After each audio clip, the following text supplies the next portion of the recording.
Hentikan spekulasi, hapuskan berita yang tidak pasti. Tak pasti, jangan kongsi. Assalamualaikum, salam sejahtera dan salam keluarga Malaysia. Bertemu lagi kita dalam Pastikan Sahih di hari yang penuh barakah, Jumaat 3 Jun 2022 bersama saya Nadine Nordin. Bagi anda yang berada di Terengganu dan yang berdekatan, masih lagi berpeluang untuk memeriahkan jelajah aspirasi keluarga Malaysia yang berlangsung di Kompleks Sukan Negeri Terengganu, Kuala Nerus Terengganu, Darul Iman. Bermula semalam iaitu 2 Jun hingga 4 Jun 2022 bermula seawal 9 pagi hingga 6 petang. Pelbagai program dan juga booth menarik menanti anda. Ayuh kita mulakan dengan segmen Sahih.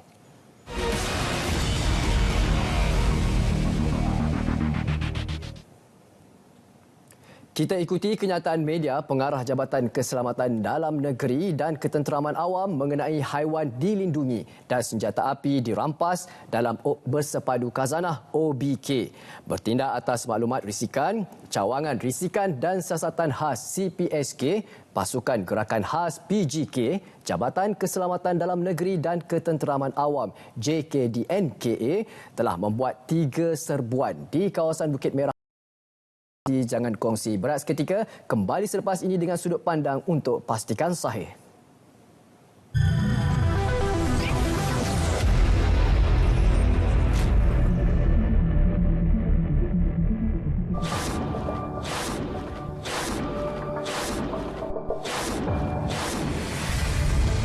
Saluran pilihan anda. Jom kita saksikan rancangan yang menarik. Kita mulakan. Kerja. Gaya hidup Gabi-gabi ya. penuh ceria. Gerak lu. Santai. Mengujakan.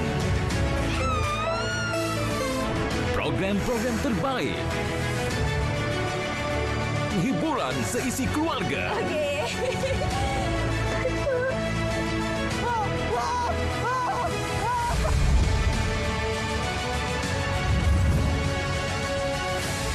Semua hanya di hujung jari anda. Hanya di TV OK.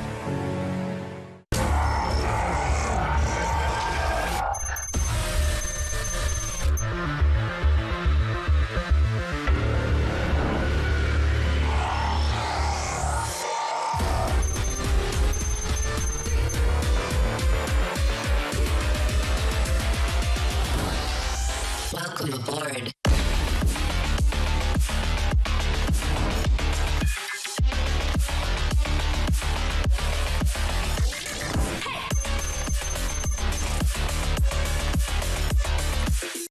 Saksikan secara langsung Majlis Pelancaran Jelajah Aspirasi Keluarga Malaysia yang akan disempurnakan oleh Yang Amat Berhormat Perdana Menteri Datuk Seri Ismail Sabri bin Yaakob pada 4 Jun 2022 bertempat di Kompleks Sukan Negeri Terengganu, Kuala Nerus Terengganu, Darul Iman di TV1, saluran berita RTM dan rtmklik.gov.my.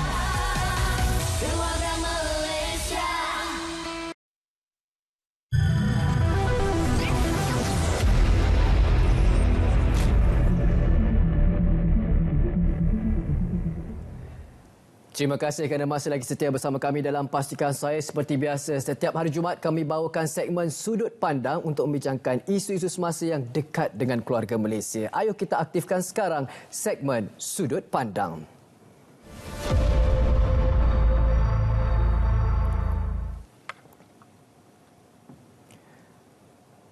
Baik, untuk makluman semua, pemberian vaksin COVID-19 untuk kanak-kanak berusia 5 hingga 11 tahun menerusi program imunisasi COVID-19 kanak-kanak PIC Kids secara percuma melabuhkan tirainya pada hari Selasa 31 Mei 2022. Bermula 1 Jun, kerajaan tidak lagi memberi suntikan pelalian itu kepada golongan tersebut. Sebaliknya, perlu mendapatkannya di klinik swasta secara berbayar. Dengan itu, untuk membincangkan topik kita pada hari ini, kita lalukan kedatangan secara dalam talian Dr. Saidatun Nurbaya Buang, Pakar Perubatan Kesihatan Awam Bahagian Pembangunan Kesihatan Keluarga Malaysia BPKK KKM. Assalamualaikum Doktor.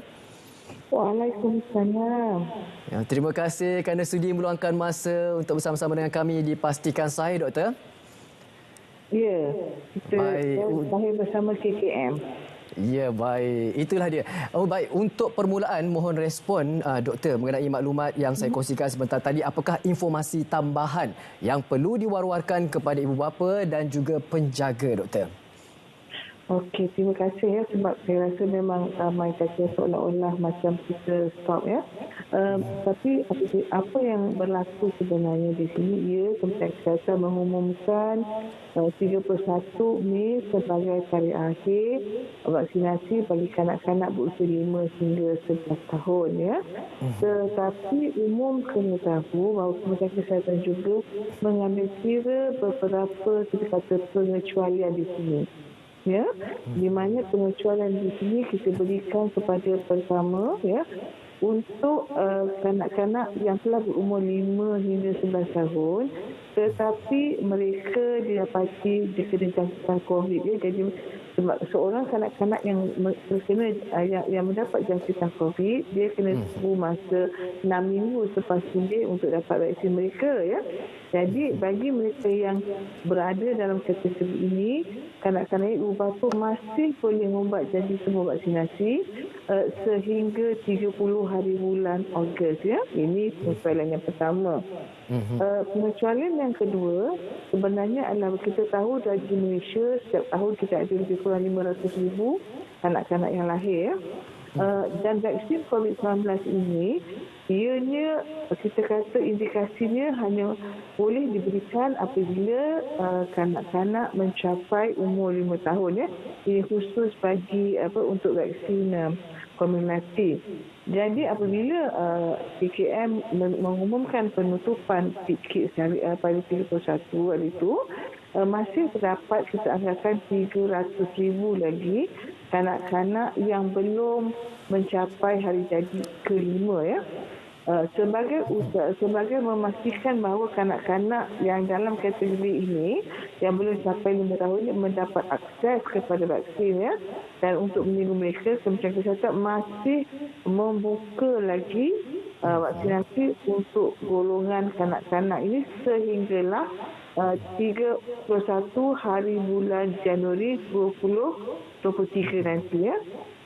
Bagi kategori kanak-kanak ini, ibu bapa boleh menyatakan hasrat mereka dengan membuat tempahan sama ada melalui Emas Sejahtera ataupun pergi ke klinik kesihatan untuk mendapatkan tarikh janji tunggu vaksin. Jadi ini dua pengecualian yang ibu bapa perlu tahu, dan bagi mereka yang termasuk dalam kedua kategori ini, kita galakkan untuk tampil ambil vaksin. Ya, kita galakkan untuk tampil menerima vaksin. Baik doktor, sudah semestinya keluarga Malaysia, terutama sekali ibu bapa dan juga penjaga ingin ketahui bagaimanakah status jangkitan bagi golongan kanak-kanak terkini. Okey. Sebenarnya untuk status jangkitan ini, Kementerian Kesihatan mewawarkan secara harian sebenarnya ya. Jadi data ini boleh dilihat dalam kita kata laman sesawang, kita panggil sebagai COVID Now ya. Sekiranya kita melihat data ya daripada Kementerian Kesihatan tentang jangkitan COVID bagi kanak-kanak, kalau kita lihat semenjak dalam 12 minggu lalu, kita akan dapati bahawa pertamanya jangkitan itu semakin menurun lah ya. Dan kehilangan kanak-kanak, kalau kita lihat, kalau kata pada 11 minggu yang lalu, kita ada dalam 11,500 kanak-kanak berusia 5 hingga 11 tahun dijangkiti. Begitu juga dalam 11,000 kanak-kanak berusia hingga 4 tahun. Tetapi kalau kita lihat dalam bermula 4 minggu yang lalu ya, kita dapati jangkitan ini berada sekitar 700 hingga 800 kes seminggu ya. Ini menunjukkan penurunan bilangan kanak-kanak yang mendapat jangkitan COVID-19 ya. Yang kedua dari segi kematian, kita tahu sekarang ini adalah varian Omicron. Jadi, alhamdulillah kita dapati kematian memang tidak ada kematian semenjak beberapa minggu kebelakangan ini. Tetapi Ya, betul. Tapi kita ingatkan ibu bapa adalah kita tak tahu ya varian apakah yang akan muncul ataupun tak varian yang akan muncul. Jadi ibu bapa yang anak-anak nak sampai 5 tahun ni, kita masih menggalakkan mereka datang dan vaksin yang masih kita tawarkan ya, kerana kita amat risau ya tentang keselamatan mereka. Jadi salah satu cara adalah untuk kita menawarkan vaksin ini kepada mereka. Jadi kepada ibu bapa dan juga penjaga, jangan alpai doktor bila rasa selesa tiada kes kematian, tapi ibu bapa perlu ambil perhatian supaya sentiasa menjaga anak-anak mereka. Dan juga bila kita kaitkan dengan ibu bapa dan juga penjaga ini, tahap kesedaran kalau boleh doktor. Apakah tahap kesedaran ibu bapa atau penjaga keluarga Malaysia di Malaysia ini mengenai vaksin COVID-19 untuk kanak-kanak ini? Okey, ini agak menarik ya, kerana kalau kita melihat data vaksinasi, kalau kita mula vaksinasi remaja pada September 2021 dulu ya, penerimaan ibu bapa adalah sangat baik ya, sehingga kini kita ada lebih daripada 96% ya remaja telah mendapat dos 1. Ini menunjukkan ibu bapa memiliki kefahaman dan pengetahuan yang bagus lah kenapa mereka perlu memberi anak remaja mereka vaksin. Bagaimanapun ya, apabila kita melihat kepada pencapaian peak kids ataupun imunisasi kanak-kanak, ia tidak sebagaimana penerimaannya sebagai remaja dahulu ya. Di sini kita kira bahawa lebih kepada sikap ya, sebab kanak-kanak tetap faham, mereka telah pun memberi vaksinasi pada remaja dahulu ya. Ibu bapa satu terhadap mereka merasakan terlihat masa varian Omicron ini jangkitan agak ringan. Jadi salah faham di mana berlaku tak perlulah mengambil vaksin ya. Yang kedua, ada juga ukuran daripada beberapa insiden ibu bapa yang tidak yakin ya dengan keselamatan vaksin, walaupun Kementerian Kesihatan telah berkali-kali memaklumkan bahawa vaksin COVID-19 untuk kanak-kanak ini adalah selamat ya, kerana vaksin ini berlainan daripada vaksin yang kita berikan kepada kaum dewasa ya. Dan yang ketiga yang kita tahu adalah salah faham, kerana kalau kita sekali banyak doktor internet. Dan bila apabila melihat masa ini, kita katakan bahawa perlu ada ibu bapa perlu ada satu kemahiran dalam menafis ya tentang maklumat-maklumat yang mereka baca dan mereka lihat di dalam social media. Serta mereka perlu baca, ibu bapa ini perlu melihat juga selain daripada social media, mereka perlu melihat kepada laman-laman sahih yang dikeluarkan oleh Kementerian Kesihatan ataupun laman-laman oleh organisasi seperti WHO dan juga universiti. Ya. Ya, saya suka perkongsian doktor. Salah satunya ayat ni kata-kata adalah ibu bapa ataupun penjaga perlu pandai ataupun bijak menafsir. Jangan ditelan bulat-bulat berita yang tidak sahih yang diterima yang boleh menyebabkan mereka panik ataupun takut untuk mengambil suntikan untuk anak-anak mereka. Dan juga apakah langkah berjaga-jaga doktor ya, bila mana ada segelintir juga keluarga Malaysia, terutama sekali ibu bapa ataupun penjaga yang berasa selesa, yang mengatakan bila anak mereka sudah divaksin, jadinya 100% mendapat perlindungan. Sepatutnya mereka perlu mengetahui, juga komuniti sendiri perlu tahu apakah yang perlu diambil kira oleh ibu bapa ataupun penjaga supaya anak-anak mereka yang telah pun menerima suntikan vaksin perlu mengambil langkah berjaga-jaga. Okey, ini soalan yang katanya sekarang ni dengan kelonggaran SOP, ramai kita telah mula leka ya. Pertamanya kita perlu belajar hidup dengan virus ni. Ya. Dan kita tahu bahawa virus ini mungkin bermutasi dan sebagainya. Dalam konteks dia, apakah tindakan ibu bapa? Yang pertama, ibu bapa perlu pandai menilai kawasan ataupun keadaan yang berisiko. Contohnya kita tahu diberi kelonggaran untuk tidak memakai pelitup muka di kawasan yang di luar bangunan. Tetapi perlu dilihat, katalah kawasan itu adalah sesak yang berkemungkinan berlaku banyak percampuran, maka ibu bapa perlu mengambil keputusan bahawa okey, dalam keadaan ini anak saya perlu memakai pelitup muka ataupun perlu mengajar anak. Yang penting juga mengajar anak-anak jangan sekarang kita dah lupa pula sebab dulu kita ingat mana-mana pergi kita ada hand sanitizer, kita membasuh tangan. Amalan ini perlu diteruskan sebab kebersihan diri ini bukan saja melindungi daripada COVID-19, malah daripada jangkitan yang kita dengar sekarang, iaitu jangkitan kuku, tangan dan mulut. Ya, HFMD doktor? Ya, betul. Jadinya ibu bapa perlu ambil perhatian, pandai menilai dan juga mengajar anak-anak kebersihan diri di tahap yang terbaik. Dan juga doktor, kalau boleh yang terakhir ini, di manakah sumber ataupun platform yang boleh menjadi rujukan buat ibu bapa ataupun penjaga untuk mendapatkan maklumat mengenai vaksin COVID-19 bagi kanak-kanak? Okey. Untuk dapatkan maklumat Kementerian Kesihatan kita ada satu sebenarnya ada website yang kita gunakan, tetapi untuk COVID-19 ni kita ada satu laman sawang namakan COVID-19. Dalam laman sawang ini banyak informasi yang dikeluarkan dalam ada tentang penyakit COVID-19 dan juga vaksinasi.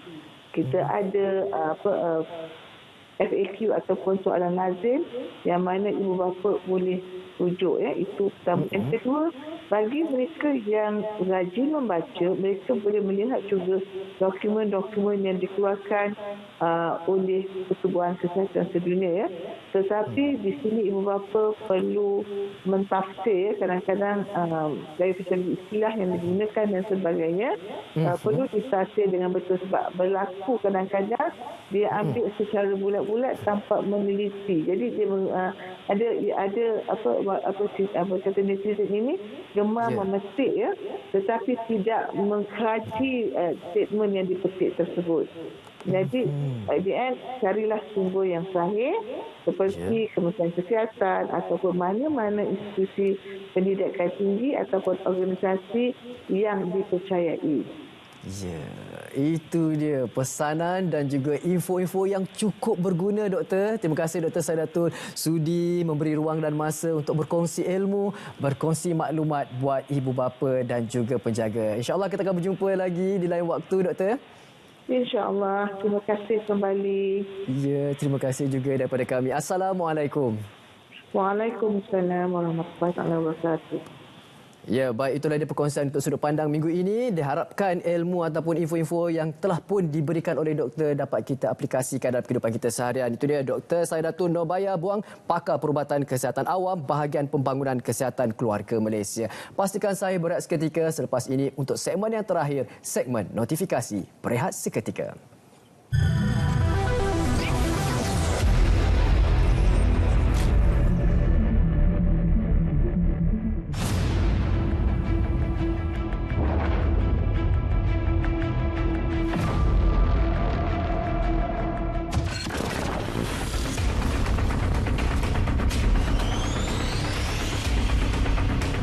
Sekiranya kita membaca sesuatu sumber berita, bacalah kisah sepenuhnya, bukan menilai sekadar tajuk berita. Ia mungkin boleh mendorong kita membuat tafsiran yang salah dan juga pastikan sumbernya mempunyai reputasi yang baik dan ingat, kongsi fakta bukan kabar angin. Perhatikan berita yang anda perolehi sama ada dari sumber yang tular, dikongsi kenalan atau ahli keluarga anda. Selalunya, berita yang palsu atau sumber yang tidak sahih akan membuat kesilapan ejaan, reka letak yang janggal atau menggunakan pemilihan bahasa yang negatif serta beremosi.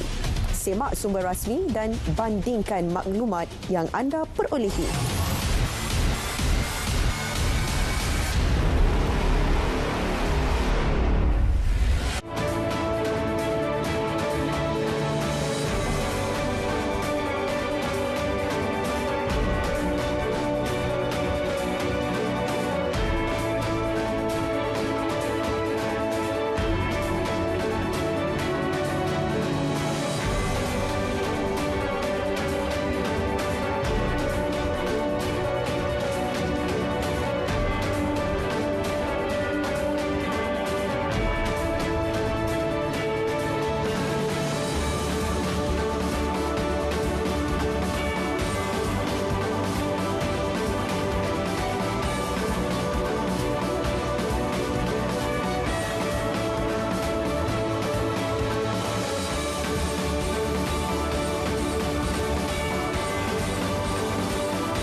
Kembali lagi bersama kami dalam Pastikan Saya. Seperti biasa, untuk minit-minit yang terakhir kami bawakan segmen notifikasi. Ayo kita mulakan.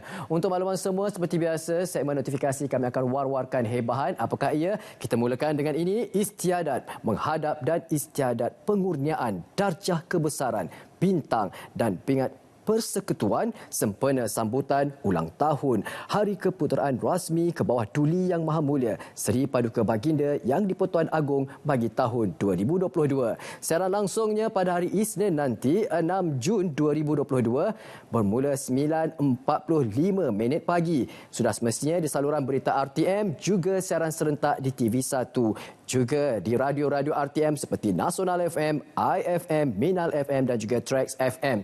Untuk mudah, muat turun saja aplikasi RTM Klik ke telefon pintar anda melalui Google Play atau App Store. Dan kita teruskan pula dengan jelajah aspirasi keluarga Malaysia. Kami war-warkan buat anda semua yang berada di Terengganu ataupun yang berdekatan untuk sama-sama sertai dan juga saksikan siaran langsung di Kompleks Sukan Negeri Terengganu, Kuala Nerus, Terengganu pada 4 Jun 2022, Sabtu 10.30 pagi di saluran berita RTM, siaran serentak di TV1 dan untuk mudah muat turun aplikasi RTM Klik ke telefon pintar anda. Kita teruskan pula dengan semarak Unity Keluarga Malaysia 2022. Ya, dan untuk makluman anda, acaranya pada pukul 8 pagi hingga 5 petang. Tarikhnya adalah 4 hingga 5 Jun 2022, Sabtu hingga Ahad. Jemput, datang ke tempatnya adalah Dewan, iaitu Felda Jaya Selatan, Bandar Seri Jempol. Ini pula adalah untuk anda, MyV, satu fitter. Inilah 2.0. Untuk anda yang aktif bersukan, inilah masanya. Kick off 11 Jun 2022. Pendaftaran dibuka sekarang sehingga 6 Jun nanti, iaitu 6 Jun 2022. Sila imbas kod QR yang tertera dan hadiah-hadiah menarik untuk dimenangi seperti tempat ketiga RM200, tempat kedua RM350 dan tempat pertama mendapat RM500. Kita alih pula kaji selidik penambahbaikan budaya kerja di Kementerian Kesihatan Malaysia. Tempohnya adalah daripada 27 Mei hingga 7 Jun 2022. Tujuan adalah mendapatkan maklum balas bagi menambahbaikkan budaya kerja di Kementerian Kesihatan Malaysia.